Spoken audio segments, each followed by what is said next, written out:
On February 2nd, 2021, William "Red" Stevens, a name whispered in fear across Cape Town's toughest corners, sat outside his home in Kraaifontein, a northern suburb of the city. The afternoon sun cast long shadows, but Red had no time to enjoy its warmth. He was a general in the Notorious 27's gang, a title that carried both prestige and peril. Suddenly, three men emerged from the shadows, armed with military-grade weapons. Time seemed to freeze as Red faced what felt like an inevitable fate. This is the story of the hit that ended the reign of one of Cape Town's most feared gang leaders, a chilling tale of ambition, betrayal, and the violent reality of gang life. William Stevens wasn't born into a life of crime. Growing up in the dense suburbs of Cape Town, he faced struggles familiar to many young men in similar environments. For many, gang life was the only escape from poverty and despair, a means to gain respect and power in a world that offered little hope. As debates raged about why so many young men turned to gangs, opinions differed. Some pointed to the lingering inequalities of apartheid, while others emphasized personal choice. Regardless of the reasons, one truth remained. Once someone entered the world of gangs, there was rarely a way out, except through death, often violent.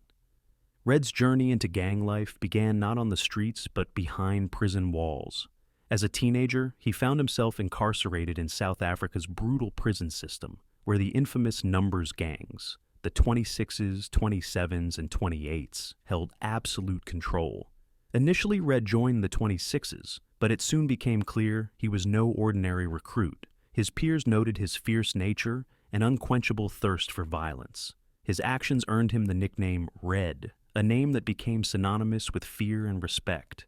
Within months, Red made the bold decision to switch allegiance, leaving the 26s for the more feared 27s. It's said that he fought his way into the gang, proving his worth through sheer brutality.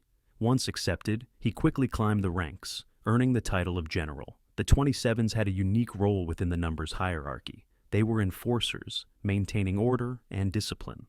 Upon his release, Red wasted no time applying the lessons he had learned in prison to Cape Town's streets.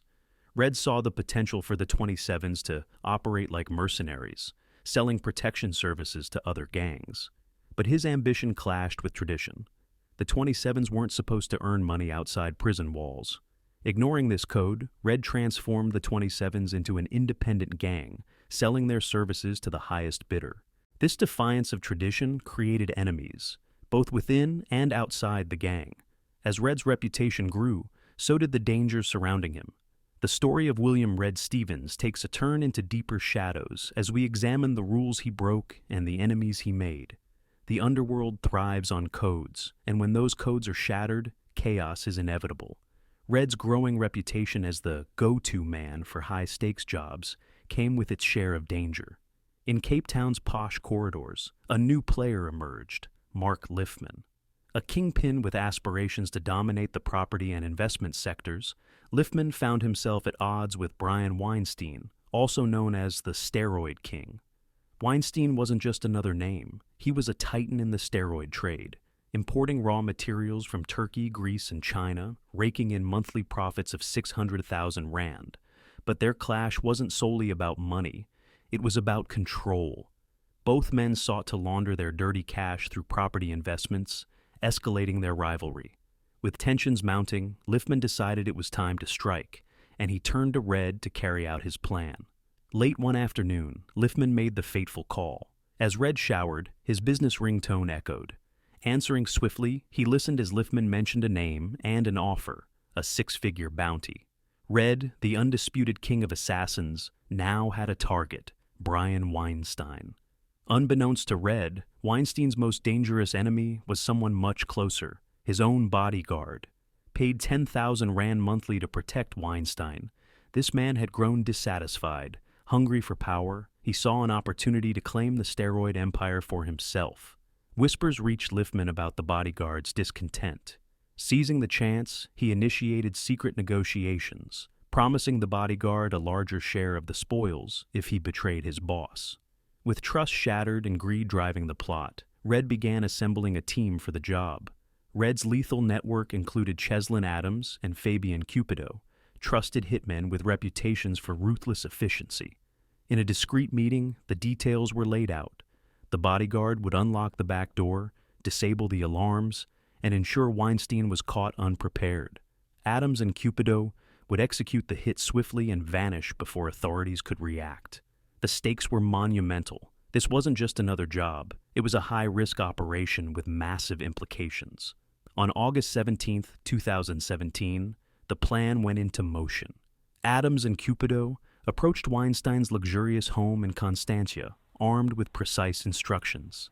Inside, Weinstein slept beside his partner and child. Adams hesitated momentarily when met with the innocent gaze of Weinstein's child.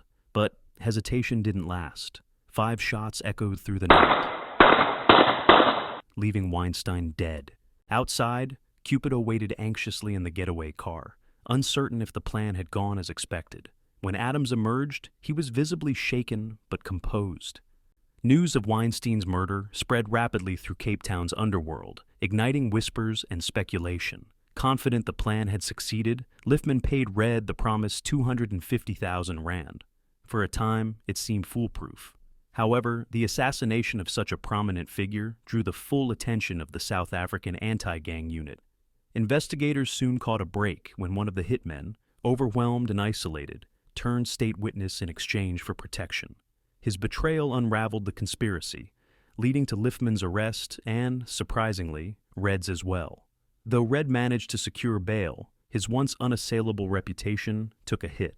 Within the 27's gang, murmurs of discontent grew louder. Many blamed Red for attracting undue attention and violating the traditional codes of the numbers gangs.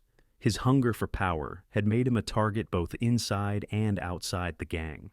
By February 2021, Red was a marked man. Sitting outside his Kraaifontein home, he had no idea death was closing in. A blue Hyundai pulled up, and 3 gunmen emerged. In seconds, semi-automatic gunfire tore through the air. 9 bullets struck Red, ending his reign and plunging Cape Town's underworld into chaos. Red's assassination wasn't just another killing. It was a calculated move to silence the secrets he carried. Rumors swirled, implicating powerful figures from the steroid empire saga, but no concrete evidence emerged. Red's death left a power vacuum. Rival gangs, including the 28s, scrambled to claim his territories, turning the Cape Flats into a war zone. The 27s, once united under his leadership, fractured as accusations of betrayal and ambition tore them apart.